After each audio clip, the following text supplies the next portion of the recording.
And tonight's topic is the revelation of I am that I am.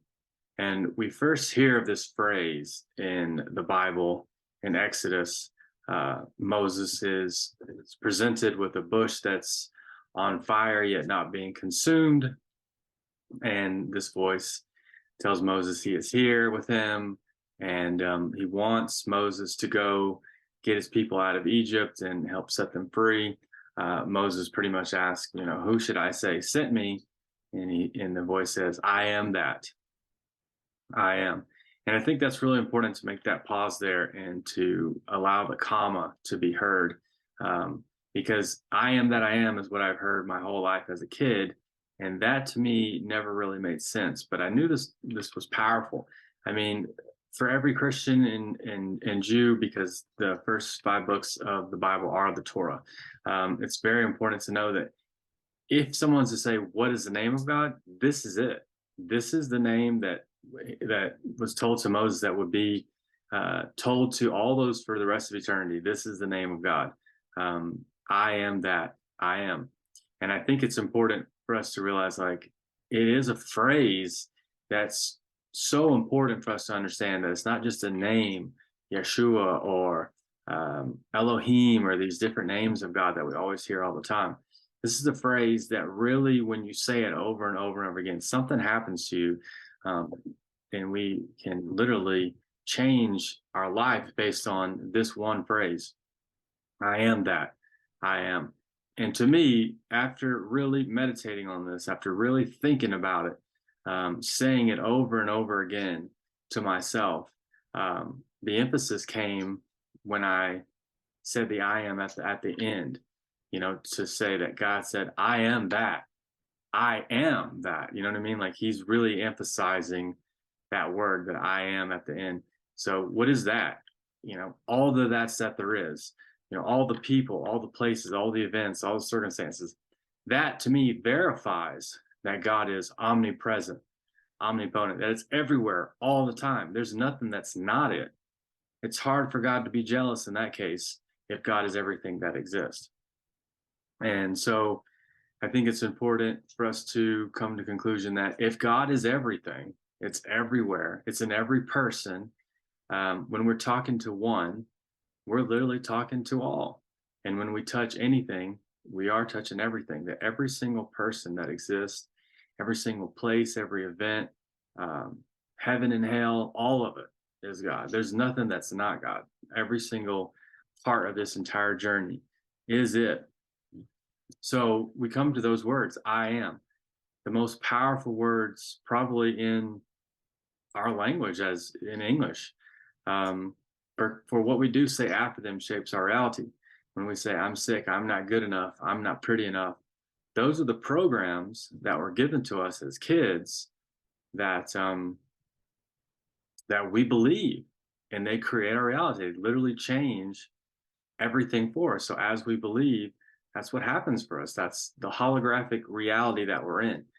We're projecting that from our souls, from what we're based on, what we think about the world. That becomes our reality. So when we think those things, I'm not well, I'm sick, I'm not smart enough, you'll constantly run into places, situations, circumstance, events that constantly, mirror that message back to you. You're not good enough. People are going to make fun of you. People are going to talk about you. The universe says, yeah, you're not that. So I'm gonna verify that for you. We literally have been brainwashed and programmed to think a certain way. And I think that's so important, when you think about certain movies and things like that. I mean, Luke in Star Wars, he can't move his spaceship out of the mud. And Yoda says, that's why you fail, because you don't believe it.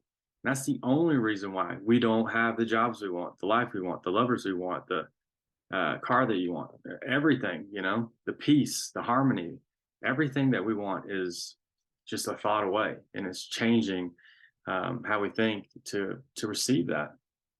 So I think it's really important to ask ourselves, who are we? Who are you? We all wear a lot of masks. We wear a lot of masks all the time. But realizing that each and every one of us is a miracle can change your life. Knowing that miracles exist is great.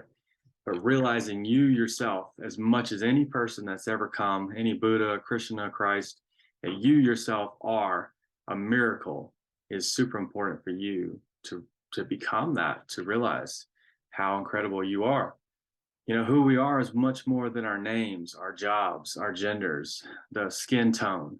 All of those things are just fractions of who we are. It's just an experience, that we're experiencing now, that we've literally forgotten, that we've become disconnected from source. Not really disconnected from source.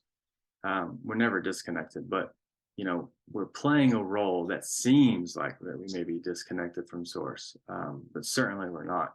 These egos and ideas, the more we associate with ideas, I'm this, I'm that, the more we fragment ourselves into becoming less of the whole. It's really easy to say, I'm a Christian, I'm white, I'm a man, all these things all down the line. I'm middle class. And the more and more we do that to ourselves, we really do fragment ourselves from the wholeness of all that is. So each and every one of us are much more than we've ever been told, much more than we've probably ever, allowed ourselves to even imagine for a minute. But at the end of the day, each and every one of us must remember, or actually maybe never forget, who you really are. Who are we really? Who is that deep down inside of ourselves, beyond the skin, beyond how tall you are, how small you are, your weight, how good looking or whatever you think you are. Deep down, who is the person behind the eyes making those decisions? It is really important for each and every single one of us to look inside ourselves.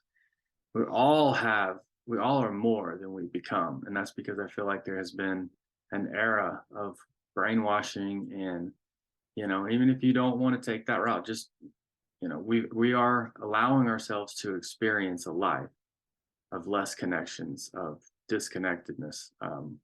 But certainly each and every one of us are more, than we've ever been told we are. We're more capable of anything than we've ever been told.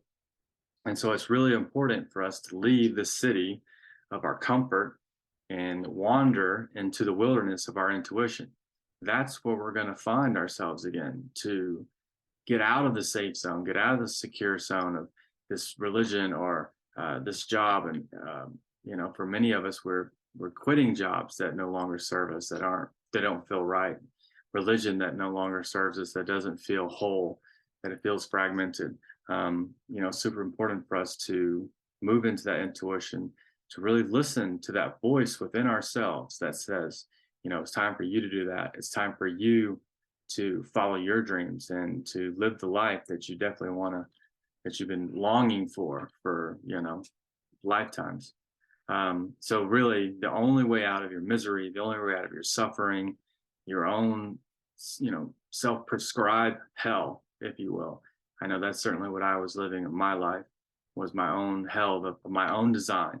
And I realized if I was powerful enough to create my own hell, then I had to be powerful enough to create my own heaven too. So I think how we get there, one of the greatest ways for us, each and every one of us, that doesn't cost anything, is meditation. And when Buddha was asked what he had gained from meditation, he replied, nothing. However, let me tell you what I have lost: anger, anxiety, depression, insecurity, fear of old age and death. That to me is what it was for me as well. That when I finally was able to silence my mind and go within, I wasn't gaining anything, but that was where I was able to allow myself to drop all the barriers, all the walls that I had built myself, that kept me from my own serenity, that kept me from my own nirvana, my own ego, my own stereotypes, my own hate. All of those things kept me from this beautiful nirvana state, godlike nature that all of us, I believe, every single one of us can endure. But each and every one of us have stolen beliefs and allowed ourselves to be programmed to be disconnected.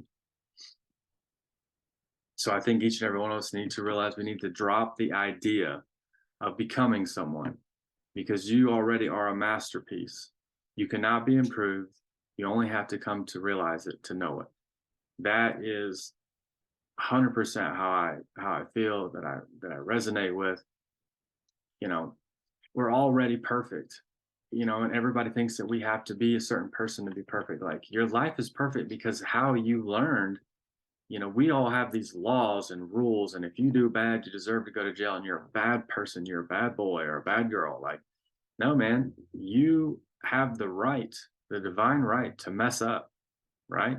And it's not everybody else's, uh, you know, right to judge you for. I mean, I guess it is a right to judge you for it, but it doesn't matter what they think about your life.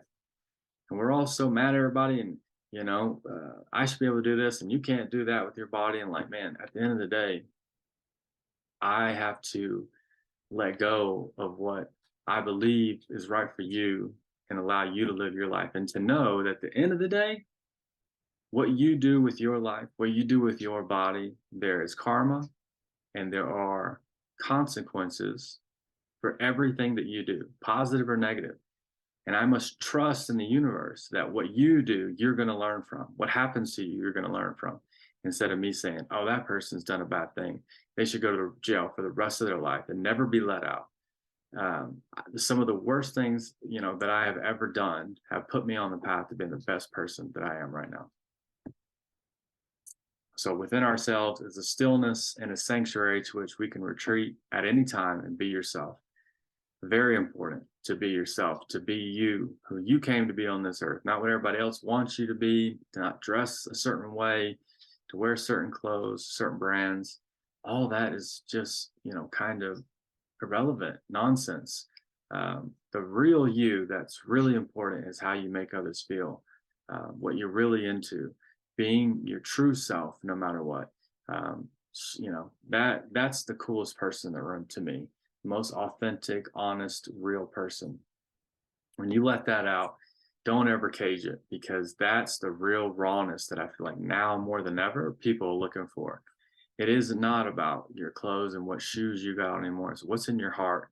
What are you conveying? I mean, I think people like Joe Rogan are so popular because at least he's talking about some truthful things, some honest things, and giving a real raw opinion about things. That's what things that people are liking right now. Like, stop lying to us. Stop just saying things that, are good for corporations. Say things that are real, that affect real people. And when you do that, when you become a real person again, when you become your real authentic self, it's really incredible thing to watch, to look at. People are really attracted to that kind of person who really says what they mean and mean what they say and tells the truth. And that's like the biggest rebel in the room right now, because many people around the world aren't doing that. So we, as much as anyone, should find ourselves. Who are we really? Can we dive deep into that, dwell in that, and be that authentic person within ourselves? Again, I think that's the coolest person in the room. And when we dive deep into ourselves, we become that person, and we realize that paradise is not a place. Heaven is not a place to get to die and get rewarded to go to, but it's rather a state of consciousness, to be here now and to realize how beautiful this moment is, and every single moment of your life. One of my favorite quotes is, before enlightenment, chop wood and carry water. After enlightenment, chop wood, carry water. I mean, just, you may know the aliens exist and that you're God and all the things, but at the end of the day, you're still going to chop wood, and you're still going to carry water, and you're still going to have to eat, and you're still going to have to do these other things. And that's the beauty of life. There's, things to do, and feelings to feel, and ideas to remember, and just know this whole thing is beautiful. All the experience is beautiful, not just this part or that part, but every bit of it. The laughing and the crying, the births and the deaths, to realize it's all beautiful. It's all life. It's all amazing. Every single bit of it, not just, picking and choosing, but really, and, embellishing in all of it, and realizing how incredible it is to be alive and to be here now in this moment. And this is an Egyptian proverb, but, you've seen it in many, many proverbs around the world. The kingdom of heaven is within you, and whoever shall know himself shall find it. So even Christ said this, the kingdom of heaven is within you. So it's not, they said it loud and clear. It wasn't a place to get to. It was not some reward to get to after death. This is a state of consciousness, a state of being that each and every one of us can live in. It doesn't matter what country you're in, it doesn't matter what gender you are, it doesn't matter anything.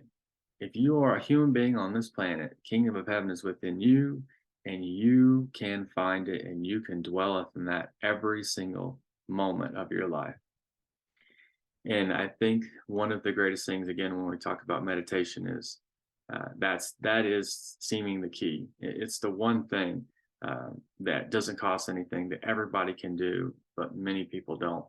And in the Bible in Matthew it says, "Those who sat in darkness saw great lights."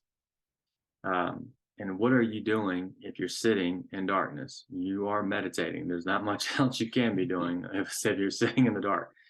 So upon doing that for myself, this quote, "Be still and know that I am God," came to me.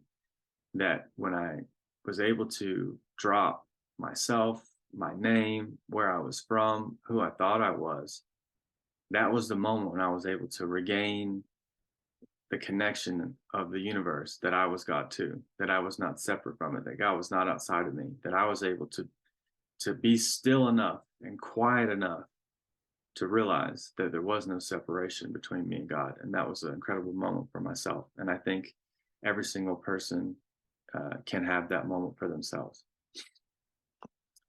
And so at the end of the day, maybe we have been programmed, maybe we have been lied to, maybe not intentionally, but one way or another, the truth has evaded us somehow. And I think the truth is, deep down, we're all divine. We're all incredible. We're all beautiful. That literally God is a frequency that exists within us. All we have to do is tune in. Man, it's that simple. Or is it? But if God is within us, and it is a frequency that we can tune into, it's important to even think about the Om. The Om is the sound of God that permeates through the entire universe, that literally holds and resonates and keeps the planets and the stars spinning in the orders that they're spinning in, and the way that they're doing it. And the Om is that sound that's permeating through the universe, and we can tap into that Om as well and hear it. In the beginning was the Word, and the Word was God. That's what's holding us together, is a sound, a word, the Om. And each of one of us is a spark from that infinite. We're not just these flesh and bones, we are the literal light and the sound and the frequency that is part of the entire universe.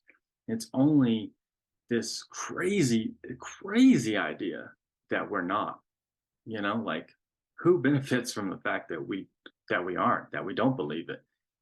There has to be someone who benefits from the fact that we are believe that we're disconnected, that we believe that we're not God anymore. Finding out that is, I feel like, a good way to find out our power again, that deep down, if we realize, hey, I'm more than this, all I have to do is meditate, tune in to myself, and find out who I really am. I can take my power back, and I can literally change the world, because I can change myself. That's number one. The only way you'll ever change the world is if you change yourself first, and realizing that you are part of it. You're not separate from it. And I love what Yoda said. Luminous beings are we, not this crude matter.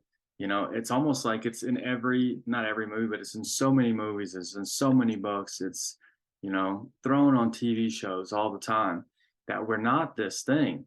And I thought about it before, and it's almost like sometimes when you watch that stuff, when you read those books, you see other people do it, become the hero of their own life, take back their life, and realize how special they are. You're almost like living vicariously through them, and so there's a little bit of the spark inside of you that like feels like you've done the work, even though you're not. When they have a runner hook them up to the EKGs for their brain, whether they are run a race or thinking about running the race, the same parts of your brain light up. I think that's incredibly important. Like, you don't have to run the race. You can think about it and you're still doing the same thing. When you watch it on television, it's similar to what you should be doing, but it's the distraction still. from actually doing the work and actually becoming the person that you need to be. Sometimes it's, it's nice to see it and to recognize it, but then turn the TV off and go do it for yourself. Because each and every single one of us are the universe. We all are our own universes. We all have our own. For me personally, I had a meditation one time where my heart became the sun, and different glands and different chakras of me was like different planets revolve around me. I realized like the people and the events and the places I went and the jobs that I had all were part of this universe that I was in. And that as my sun was a beautiful, bright, loving sun, it would bring in more to this universe of mine. But as it dimmed down and it wasn't that bright, fiery, loving, unconditional love, then less would be in my universe. And I love this Neil Tyson quote. There are as many atoms in a single molecule of your DNA as there are stars in the typical galaxy. We are each of us a little universe. I mean, deep down to the science, to the molecules that make us up, each and every one of us are billions and billions of cells. We are all tiny little universes in the multiverse with our own laws. Your belief systems are your own laws to your universe. But at the end of the day, we know we're all consciousness, each and every one of us. And consciousness has no religion, no belief, no ideology, no gender, sexuality, race, age, nationality. Each and every one of us are pure, vibrant consciousness at our core.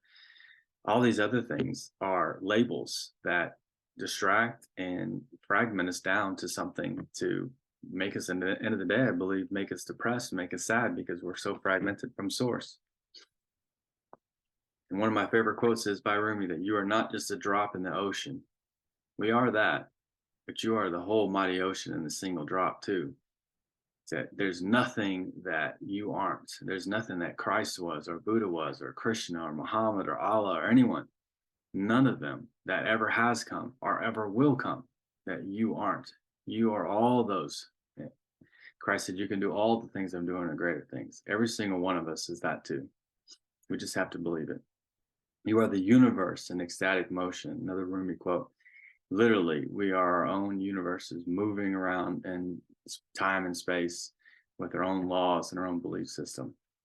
Each and every one of us, our own cosmic universe, master of our own universes.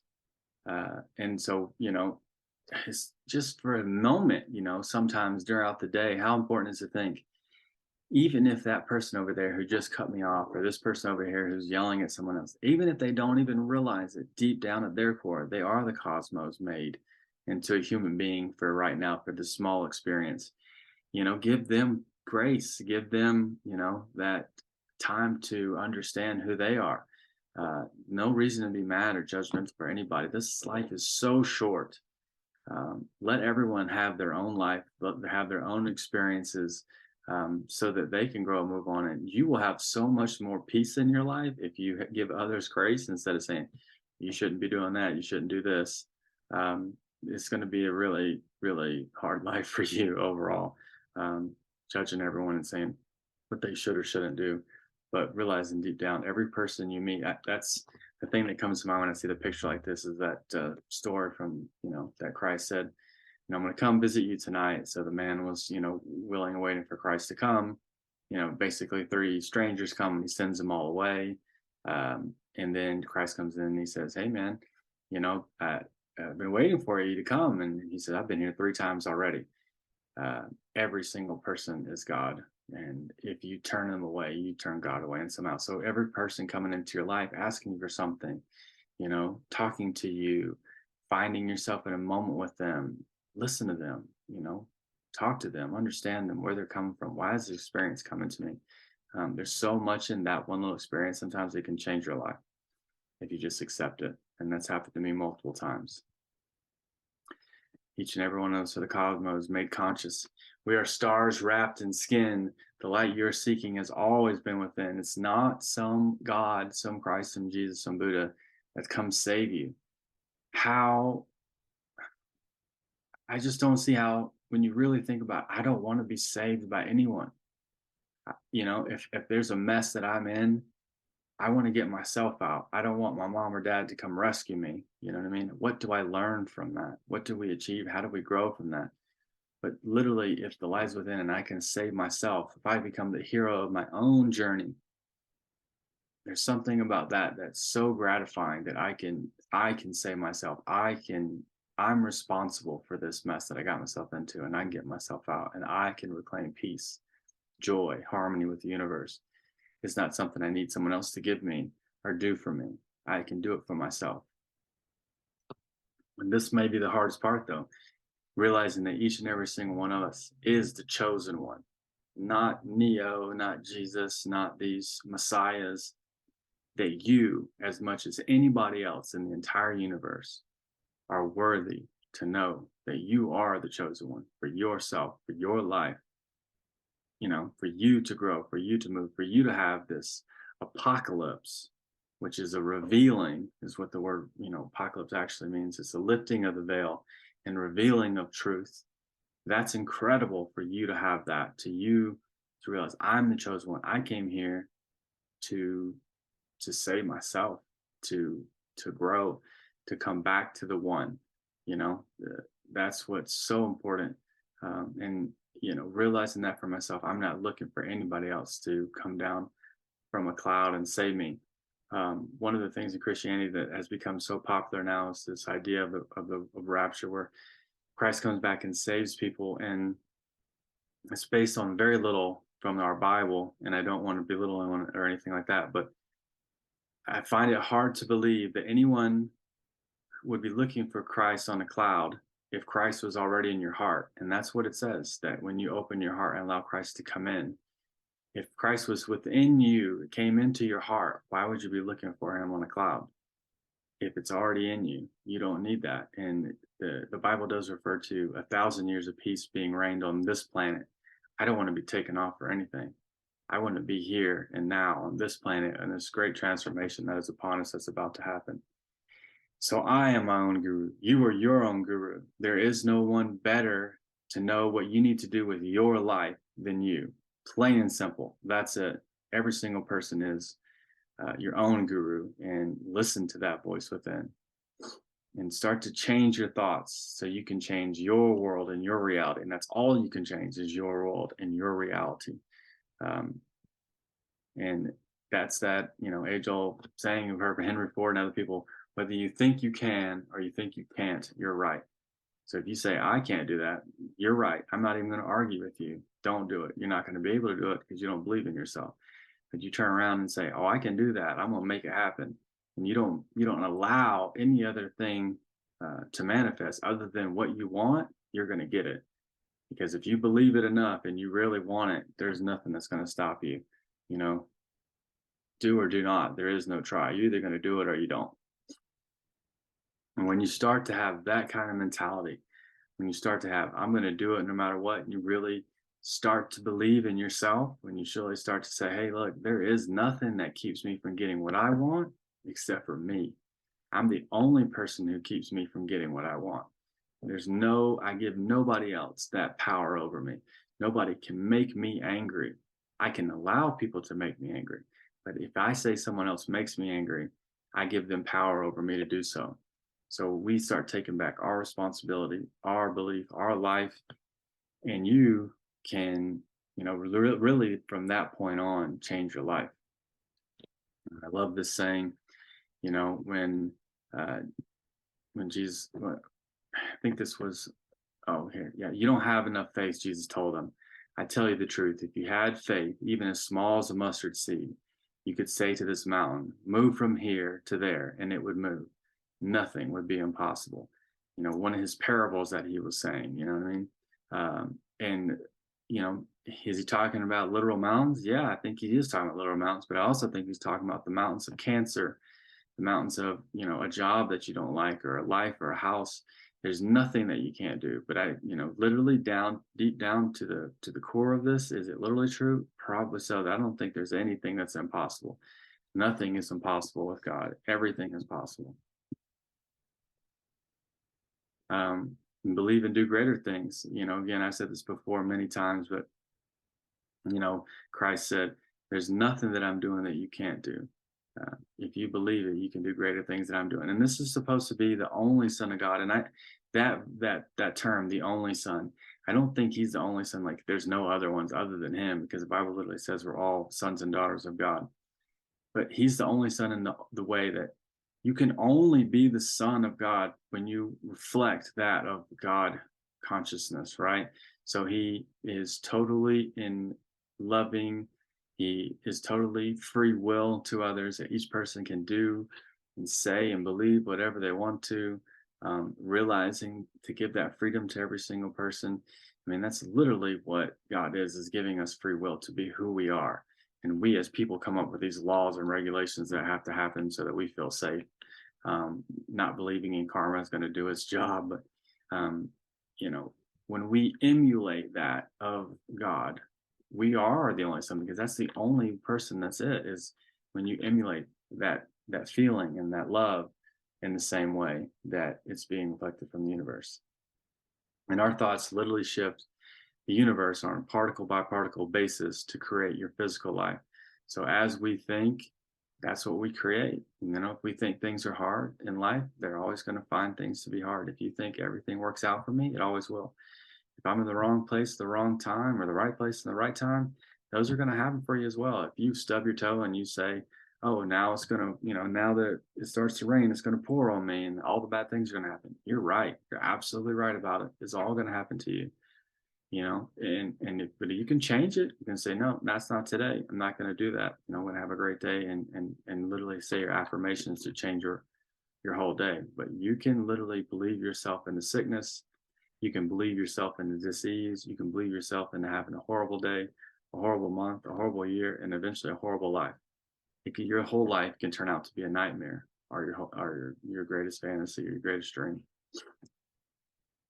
because it literally is projected from our souls. This holographic universe that we think is real can literally be changed with just our thoughts and our emotions.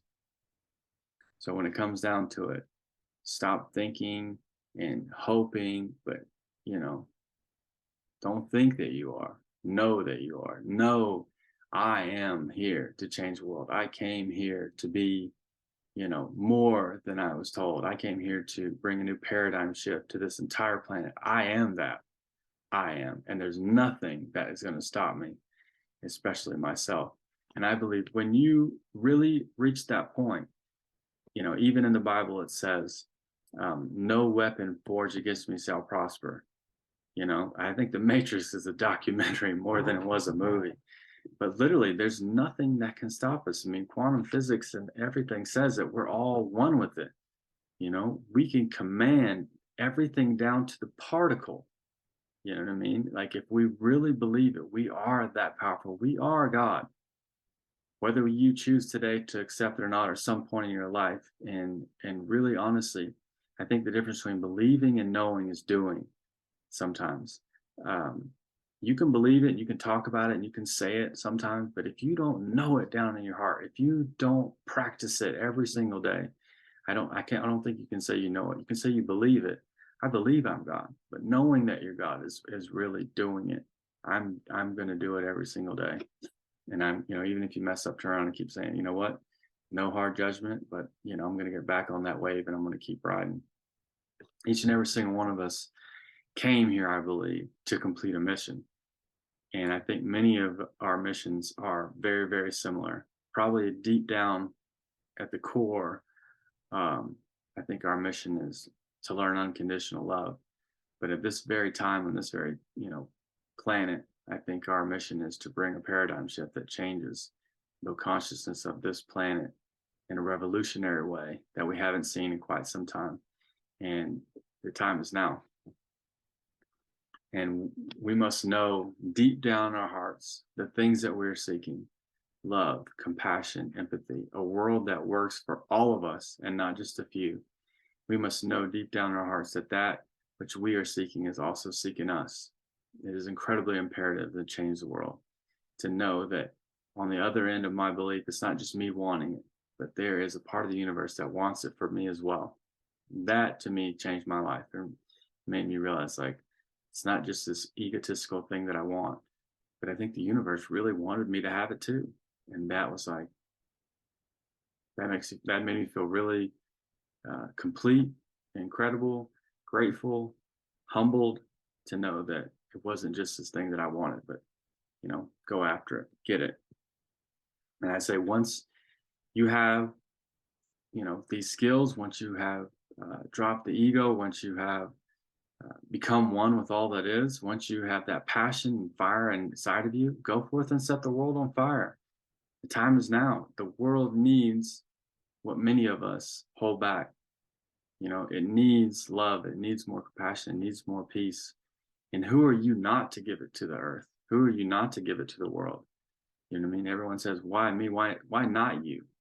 Every single one of us is, incredibly beautiful, incredibly talented, gifted beyond our wildest dreams. And if we only were to set ourselves in this here and now and really feel it and know it, how incredibly special it is to be here, to be alive, to be able to breathe the air, to be able to love, to be able to care for others, your whole life would change. And, we could really blossom into the people that we came here to be, the souls that we came here to be.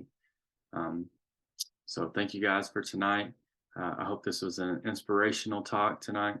Definitely something I've loved for a long time, and something when I think about God, I think about I am that I am. Very powerful message. Thank you guys for joining us tonight, and I hope you'll come back and join us again. Thank you.